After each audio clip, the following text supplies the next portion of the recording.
So now we are recording. If you, Mr. Martella, could just state your name and title for the record, please.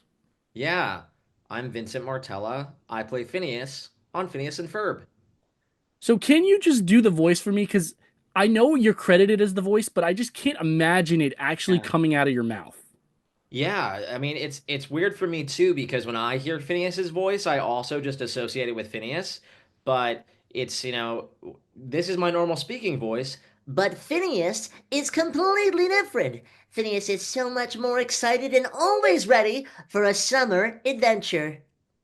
That's great. All right. So now we know for a fact you're not using AI. Okay. So th- Oh no, this is all many years of becoming a as good as I can be voice actor. Uh and I have done a lot of work to maintain it and to get better at my job. But no, it's always been me. It's been 17 years of me getting a chance to play this wonderful character. And it's really fun. I love getting a chance to have a character voice that's not my own, like something that I created. It feels extra special to me to have something like this, something I get to. It's almost like a magic trick, when I get to do that voice and people's eyes light up. do you think you'll still have it as you get older? Like I wonder, like I watch The Simpsons and I'm like, how are they still able to do this? Like 30 years down the line, if there's still Phineas and Ferb, which I hope there is, do you think you'll still have it? Here's the thing. I hope that there's 30 more years of Phineas and Ferb as well. We're hoping for as many more seasons as possible, and I am very confident that I will always have Phineas ready to go. Like I said, I've done a lot of work to maintain my voice and to do my best to get better as a voice actor. I mean, that's included things like I take voice acting workshops every month with different voice actors who I admire or different voice directors I admire. People I've worked with sometimes, people I haven't worked with and I've always wanted to work with. And then on top of that, I mean, during the early runs of Phineas and Ferb, I was worried about the exact same thing you're talking about. Is I was like, how do these voice actors play these characters with these voices that are not their own for years and years? And I want to do that. I want to be one of those people. And yeah, it was a matter of I went and I took opera classes, and I went and I studied with a professional opera singer, and they showed me all kinds of vocal exercises and warm ups rather, and things I can do with my voice to make my range even higher. And then working on this job and working on other projects has taught me so much about voice acting and how to get better at my job and how to do this voice for hopefully the rest of my life. I really do hope we get to make more episodes. It's my favorite job I've ever had. It really is. Dude, that's awesome. And you know what? I feel like you're not the first person to like really mention how singing can really be just a great exercise for your voice in general. So Oh yeah, I that's warm awesome. up like I not only do I do vocal warm-ups before I go into the booth, but a lot of times I'll pick artists to like sing on my way to work, like in the car. And to warm up my voice, they have to have the same range as Phineas. So not even just my normal singing range, because Phineas has a different singing range. If Phineas goes too high, he doesn't sound like Phineas anymore. If Phineas goes too low, he doesn't sound like Phineas anymore. So I have to pick people who are just right. And some of those people, it's so funny and ridiculous, but like Bob Dylan has the exact range of Phineas. And so a lot of times I'll be singing like Tambourine Man or like a Rolling Stone on the way to the recording studio because it sounds perfect for Phineas. Um, and it's, no one's ever seen that. But also Billy Joel works too. Billy Joel's a great one. So I'll be singing like lower Billy Joel. I can't be singing New York State of Mind as Phineas. That's gonna sound crazy.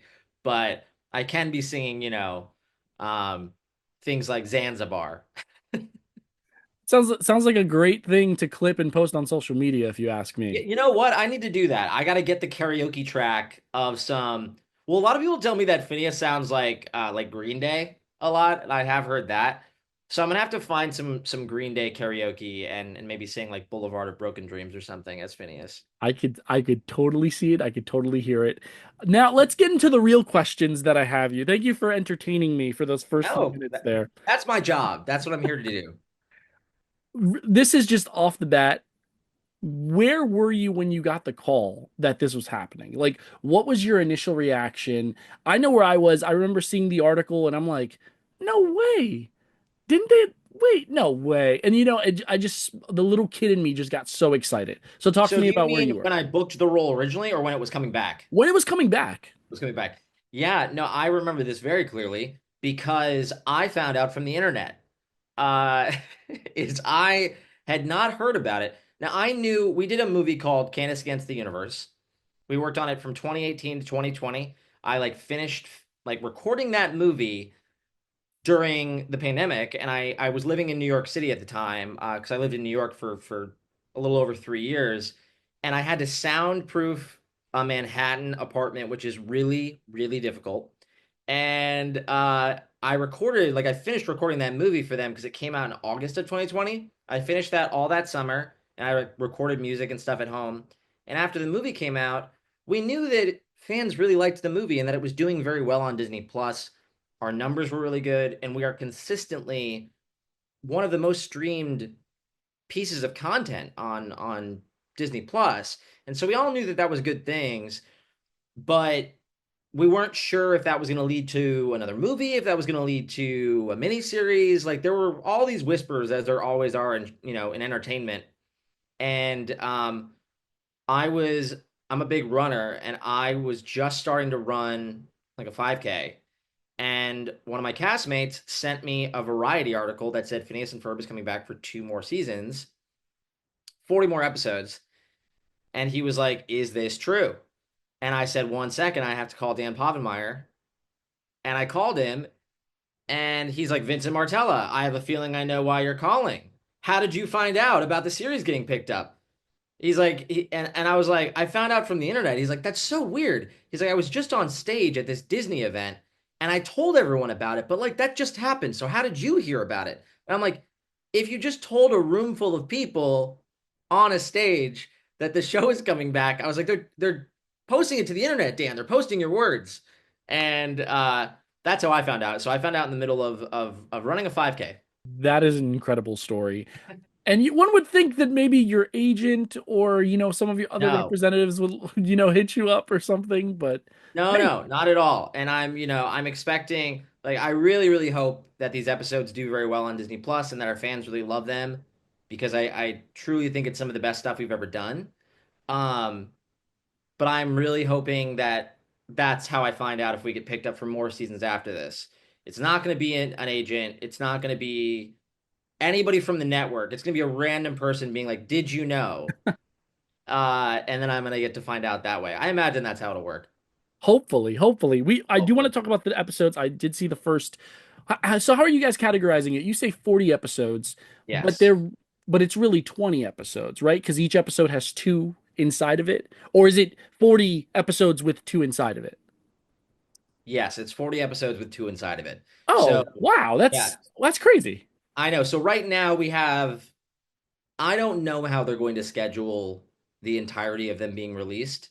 Um, but it is considered 40 episodes with 2 11 minutes in each one. Like one episode is considered a 30-minute block that has two episodes in it within it.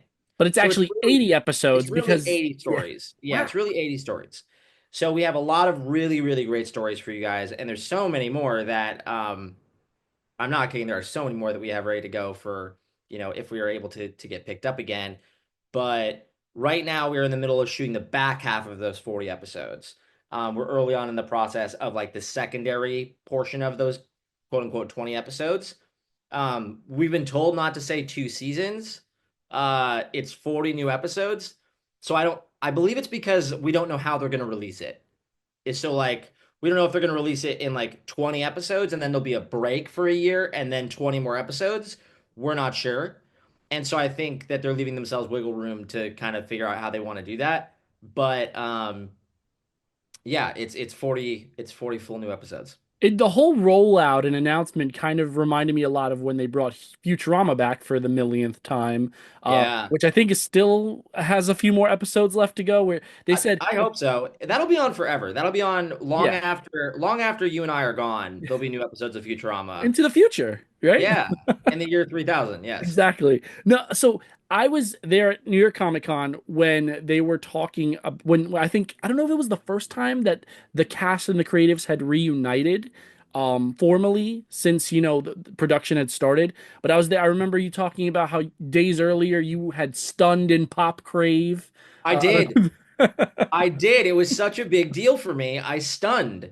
And that was such a funny trip because, yeah, my birthday was right before the trip. Like, my birthday was like the day before the trip started. And you know how Pop Crave always says that when people, and they'll do it not even just on people's birthday. Like, they just go, Leonardo DiCaprio stuns in new photo. And it's like a picture of him like drinking coffee. Like, it's not even, and they like posted something being like the very talented Vincent Martella turns 32 today. Like they had like it was like a happy birthday thing. And I was like, "Yes, Pop Crave, thank you." But did I stun? Have I finally stunned?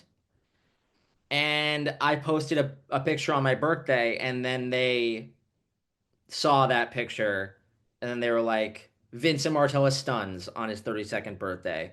And it was a big moment for me. And that whole weekend, like it still happens to me sometimes when I go to a Comic Con, but the whole weekend at New York Comic Con, people would just yell at me and be like, "You look stunning." And that was such a nice, fun, like loving viral moment. And so I really appreciated that because that's the best way to go viral is for now people to be like, "You're stunning." It is. It is. Yeah. I know there's some controversy with Pop Crave, right? Some people want it banned. But Oh, yeah, I didn't even know that. I think there was an interview with like Chapel Roan had said something about banning Pop Crave, but I Oh, yeah, okay. I'm chronically online, so of course I would Dude, know me something. too. It's a problem. It's a problem. It's too easy. It's the first thing we see when we open our eyes and the last thing we see before we close them. It's just, I'm with you, dude. I'm doom scrolling every day. And no, and that's actually something I wanted to touch upon because in one of the episodes, I'm not going to talk too much about them because I do want people to enjoy them. Yeah. The presence of technology is kind of you guys have a lot more fun with it because there's so much to do. I think when Perry the Platypus is talking to his boss and he's stuck as a sock puppet, he's like. This I can't change it back. This is a filter. So like, is there a lot of that in this new season? Like, it, generationally, is there a lot more stuff that people who are younger can enjoy? I believe so, yes. Without giving anything away, I would say that we do utilize technology in very normal ways. Like we're it's sprinkled throughout. That would make sense, but we don't. I wouldn't say we have a focus on it. Like I know that there's some directors, like if you're chronically online, you'll see this too, where like some directors are like, it's really hard to make a movie set in present day because of cell phones and because of texting. Like that's such a hard thing to make look cinematic. Where there's a lot of people who are like, no, I'm just doing period pieces. Like I don't want to, or like doing a horror movie set now is way harder because we all have the internet. Um, and I think we show it a normal amount, but also one of the things, even in 2007, 2008, when the show was coming out, something that was so important and has only become more relevant was the point was Dan and Swampy, the two creators of the show, wanted to capture more so what it was like when they were growing up, which was you go outside and you go on an adventure. You're not just sitting in front of the TV or playing video games or doing something inside, is you enjoy every day of summer. And in a lot of places, that's the only time that kids can go outside. Like if you live in Minnesota, you really only get those 2, 3 months to really enjoy it. So that was such a big part of the show, even in 2008. And now I think it's even more relevant is that like kids we hope that when you watch this show, it inspires you to gather your friends up, go into the backyard, use your imaginations. Obviously, it's a lot harder to build a roller coaster, but I don't know about you, but I'm 32 and I used to go in the backyard with my brothers all the time and just use our imagination and go on, fake secret missions and go on, find a reason to climb a tree and act like we're in a fort, even though there's nothing built there. And so the message of Phineas and Ferb has always been go outside, create things with your friends and your family. And so we do use technology, but I think it's just enough. There's not like an over focus on it. So what I'm hearing is that Phineas and Ferb was the first show to tell you to go outside and touch grass, You essentially. know what? That if that's the headline, I've never thought about it that way, but I think that's pretty much yeah, since 2007, we actually started that.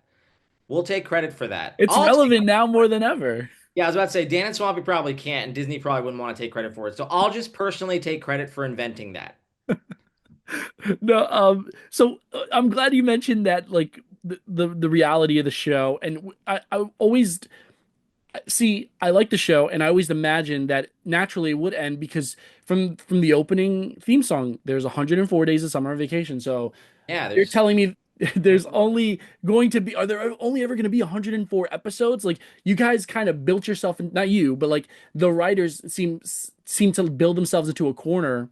Yeah, But years later, it's you're showing us even in the first 5 minutes of this new season that it's extending beyond the 104 days.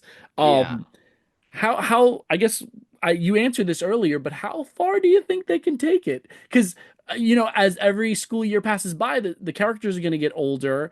Absolutely. And one of the characters gets or is trying to get their driver's license in the new season. So like They you are. guys are addressing some of these concerns as they get older. So what is your answer to that? Personally, like I can answer this for both myself and the fact that like I spend a lot of time in the writers' room. Like I've been shadowing the writers for the entirety of these last 20 episodes, which is awesome. I love the writers.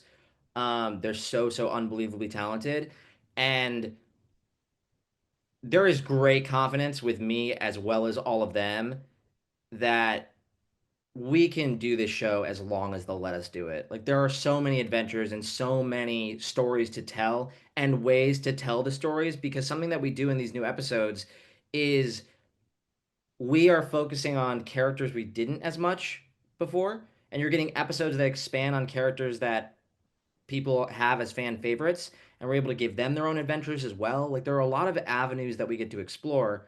And also, yes, like time does pass and there are, quote unquote 104 days, but even in our first 4 seasons, that was well more than 104 days.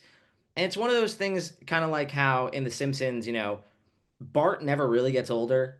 Like, time has clearly passed and they reference things that happen in the past. Same with something like Family Guy. Stewie is still a baby. They mention time passing, but Stewie is just still the same baby. And you're able to do that with animation in such a fun way. And although, yes, we say 104 days, that's really just a framework for summer vacation. And what's great too about our show, and these are some of my favorite episodes, just because I love them. I loved them growing up, and it makes me feel nostalgic and stuff. Is like we even have holiday episodes. Like we even break out of the mold of just doing summer vacation for one-off episodes or for specials where now it's Christmas time and or now it's Halloween. And I say all this to say we have all come to an agreement, which is as long as the fans will let us do this and Disney will let us make episodes, we have so many great ideas for the future, and we could really go on for as long as possible. I truly mean this. Like I'm not even just saying this because like obviously I'm doing press for the new season, but it's like even hard to express to people how much Phineas and Ferb means to me and has meant to my life and how much this character does. So like when people want to talk about it and like especially all your fans who are such diehard Disney fans, like I was a Disney fan before I worked on Phineas and Ferb. So I'm happy to talk with you as long as you want to talk about this and communicate with your fans because I really do love this. Vincent, that is excellent to hear. I only have a few more questions, I promise. I Oh, won't go you're too great. much Take your further. time, man. You actually went into an avenue that I wanted to talk about. I would think that you've been a part of the show so long that your input would matter so much. Um, you guys get to pitch any ideas for episodes at all, or are you not there yet, or are you sneaking into the writers' room in the hopes of getting there? I am really hoping someday that that would be the case for sure because I'm a very seasoned sketch comedy writer and performer. Like I mentioned earlier, I lived in New York for years and I was on multiple sketch comedy teams where I was writing and performing live sketch comedy a lot. So I do have a lot of experience writing comedy. And certainly one of my dreams would be able to be writing full time on Phineas and Ferb while performing on it. And I've learned so very much from all the writers in the writers' room. They're unbelievably talented. They're so good at what they do. I've definitely pitched things before. I can't say whether they have worked or haven't worked for the show. Um, but truly all credit to like our amazing writing team because they know these like I feel like I know these characters in and out, but our writers are spectacular, and I can't give them enough credit for all the great work that they do. Excellent. I guess we'll just have to see. Like some of the other things that I know have been teased in the trailer. I'm Yeah, just gonna say some names because they are out there via press do it. releases. You got Michael Bublé, uh, Megan Trainor. I had such a funny interaction, and I'm allowed to share this because I'm not going to say exactly what he said, but I did not get to meet Michael Bublé. Sorry to cut you off in the middle of your statement, but Michael Bublé makes me so happy because when they told me that they were getting Michael Bublé, the way I found out is I was at lunch with Dan Povenmire, my boss, and very good friend. I've known him literally more than half my life. And he was like, "I have to go. I'm getting dinner with Michael Bublé tonight." And he just casually said it. And I was like, "What?" And he was like, "Yeah, we're trying to get Michael Bublé on Phineas and Ferb. Him and his family love the show, so I have to go hang out with him." And I was like, "Can I come?" And he was like, "No, you may not." He's like, What? this is my hangout with Michael Bublé. And later on, like months later, me and Dan were grabbing dinner or something, and we were just walking around a bunch of shops, and there was a vinyl shop, and I was holding up Michael Bublé records, and he texted it to Michael Bublé, and Michael Bublé was super excited and said some very nice things about me. And I was like, they just mean more coming from Michael Bublé. And you still haven't met him. What the I heck? haven't met He's him got to yet. introduce you I guys. know. I hope he'll be at our premiere. I believe that they've invited him. I just don't know if it works with his schedule. But I would love to meet him. You kidding me? I Christmas is one of my like Halloween and Christmas are like tied for my favorite holidays. I listen to Michael Bublé nonstop after like November 1st is like Michael Bublé season on. Well, you need to tell him to make a Halloween album so you can extend it back to I October. know. I'll get him to do like the Monster Mash or something. So I mentioned those names only because those obviously are guest stars this season. But those are, I mean, you guys are notorious for having like literally like the craziest random vocal Yeah, cameos. I wanted to ask, I know you have a history with Chris Rock. Is there a I do. chance he may, pop up in the show or any of your other friends from any other projects? Like, are there any other names you can tease? Is my question here. Yeah, I do have a great relationship with Chris. I grew up working on a show with Chris Rock. I know that we have tried before and it hasn't worked out with his schedule, but he has two girls and they both like Phineas and Ferb very much. So we're hoping to have him on at some point. That'll be a we hope down the line. As for other people that I've worked with, the people that we've had on that I've worked with before, let me think. Um, we haven't had Paul Rudd on, but I know we've talked about it, and he's someone I'm lobbying to try and get on. And I worked with Paul Rudd on a movie called Role Models, many years ago, and so we're trying to get him on very badly.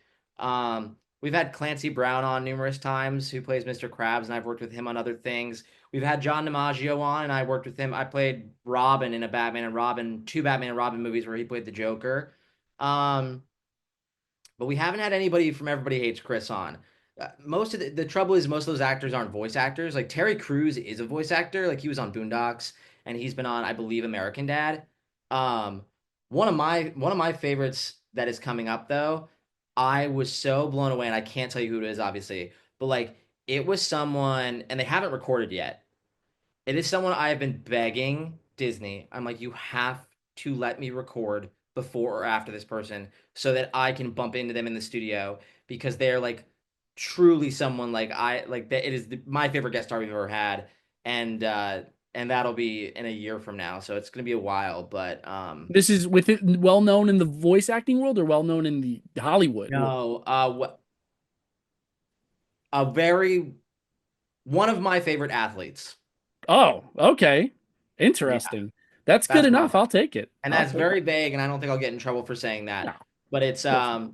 it is one of my favorite athletes, like someone that I would just be truly stunned to get the chance to work with them. And so, speaking of like other things that you have worked on, uh, two of my favorite specials for the show are the Marvel and Star Wars ones. Me too. Um, which it's I don't want to say it sucks, but it's like it feels like obviously there were some form of cross promotion because those are brands that Yes. Disney owns. And that was But right after they acquired both both of them. Marvel and Lucasfilm. That was really close to when they did.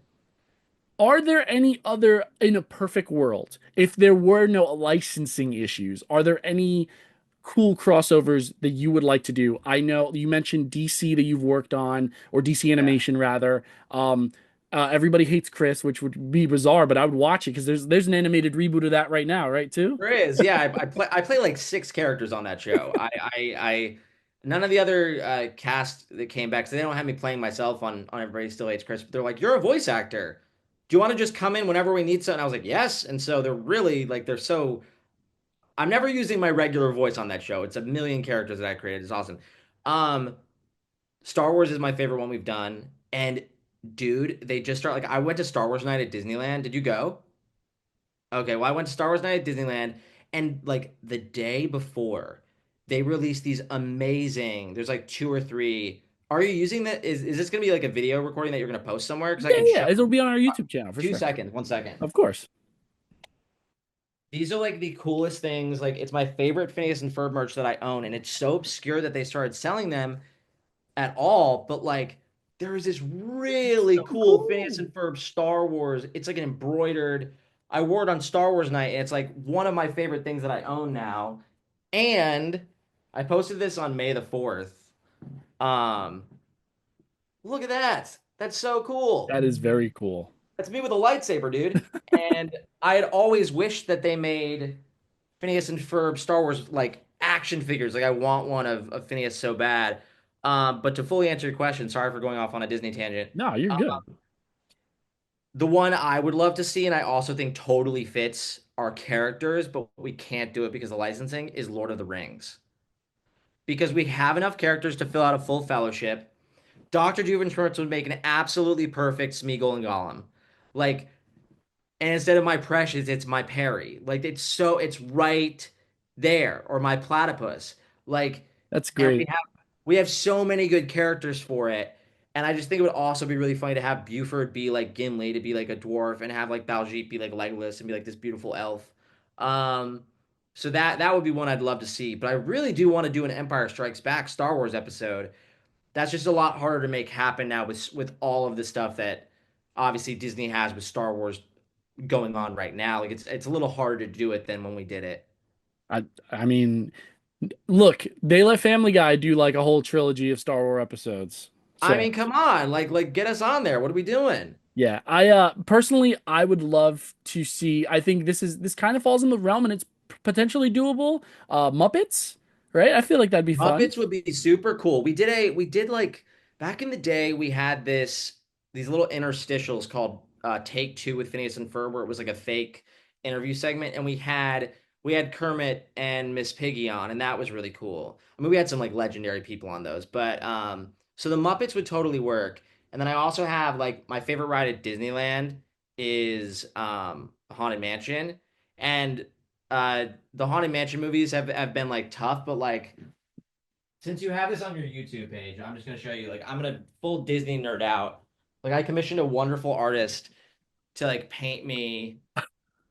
The 'Cause I box think set. that this is the coolest thing ever, That is and sick. and it's our characters in the Hitchhiking Ghost. So I don't know how you do that crossover, but I want some Disneyland Phineas and Ferb crossover stuff going It's on. dude, it's I mean it's right there. It's ripe for the taking. Um just a couple more questions here.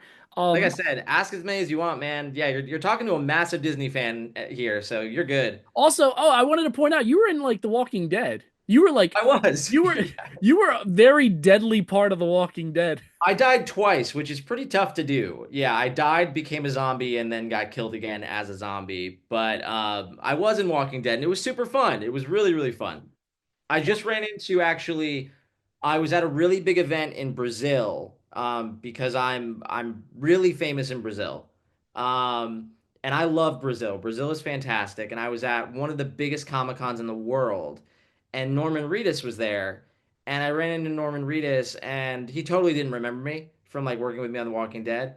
But he was like asking why I was there and what I work on, and I was telling him Phineas and Ferb, and he wants to be on Phineas and Ferb really bad. He was like, "Can you please give me a job on the show?"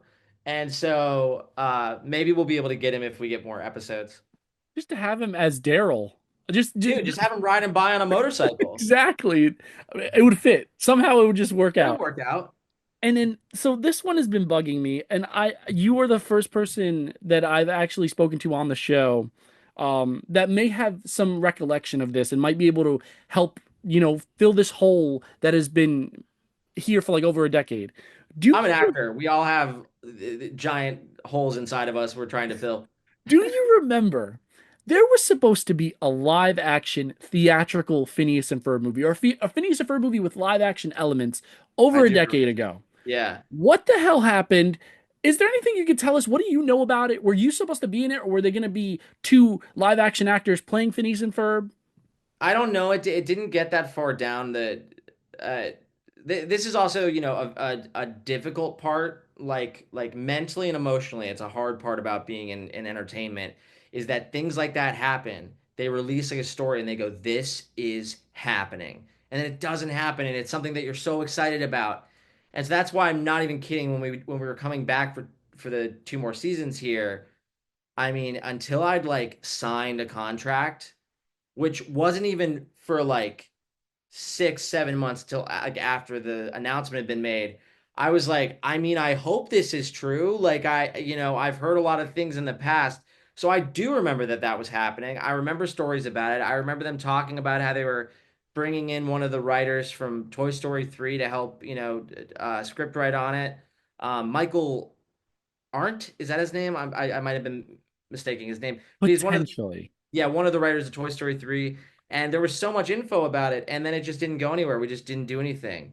It was So, wiped from it was like on their schedule and it was gone. yeah, And after all that information about it, and for literally over a decade, I've been scratching my head. I was like, I need to know more about, like, this is crazy that you don't just make a film with this much detail and then just yeah. erase it. Well, what I'm really hoping for, beyond the fact of us just kind of being an evergreen show for Disney Plus, how The Simpsons and how Family Guy and how SpongeBob are, where they have this thing that they can keep going forever. Obviously, I would love for like that is my main goal as I would love for us to be like that everlasting for Disney, but I would really love for us to be able to do a feature animation film that actually is released in theaters because we've done two films. We did Phineas and Ferb Across the Second Dimension and then Candace Against the Universe.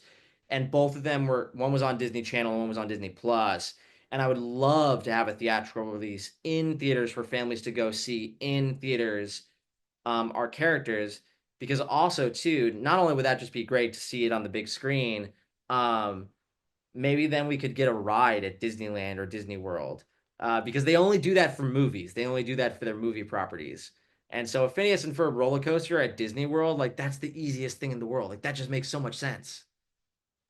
Disney, if you're watching, take note. Take Disney, note. if you're watching, please build a Phineas and Ferb roller coaster at Disney World. And also, just to add, the High School Musical did that jump too. Two movies on Disney Channel and then theatrical. And then one in the theater, I know. So maybe we can follow in the footsteps of Zac Efron. It's not exactly. Most people compare him and I. You know what? I can see it. I go, I see it. You guys are basically the same. And Corbin Blue's been on the show. Ashley Tisdale, hello. The connection is there. Ashley Tisdale has been on the show a couple of times. Yeah, that's true. Last question, and this is just in summation for anything that we did not get to talk about. Is there anything else that you want fans to know about this season or upcoming set of episodes, or anything else that you want to say about the show? Yeah, well, make sure that you tune in both on the Disney Channel and on Disney Plus. So if you can, watch it on June 5th and on June 6th. Let's really show, everyone how much this show means to so many different people. And I want to say to all your readers and your watchers and listeners, this show and this character has meant the world to me for 17 years, and I really hope I get to keep playing Phineas. And uh, you know, I not even kidding. I have a goal in life. Like I would want to be a Disney legend someday. Like I look up to these amazing voice actors and these amazing people who've made these iconic Disney characters, and that is like a goal in my life. And so I really appreciate you all supporting the work that I've done, and I hope I get to do it for so many years to come. So enjoy the new episodes, and Yeah, follow me on TikTok and on Instagram and on YouTube if you can. I'm at the Vincent Martella. It's all the same. I even Twitch stream sometimes, so if you guys want to play some video games with me, you guys can hop on there too. Stunning, just stunning, Vincent. Thank I you. felt like we both stunned this whole I time. I think we did. Vincent, oh my God, it's been a pleasure talking to you. I cannot tell you how much I love this season. My review is not yet out. My Okay. review is not out yet, sorry. But it I will hope you be out. compliment my performance in there. I hope there's a thing where you're like, and Vincent Martella's stunning performance. Deserves an Academy Award. Somehow get it to him. You know what? If we could get the EGOT, we can get it going. We just released the new single from the very first episode. Summer is starting right now, and I was like, how do we submit this for Grammys? Where's the Grammy? I got to put the Grammy right next to my Phineas and Ferb Haunted Mansion artwork. That It's a they welcome return. Truly, it feels like we did not miss a beat with you or the rest of the cast. that was really the goal. Is we wanted it to feel like it had never stopped, and you know, it's we want it to be summer vacation for everyone when they come to Danville and hang out with Phineas and Ferb. All right. Well, I will let you go back to the tri-state area or wherever you're from. Thank you. I appreciate that. It was wonderful talking to you, It and was I hope everyone enjoys the new season.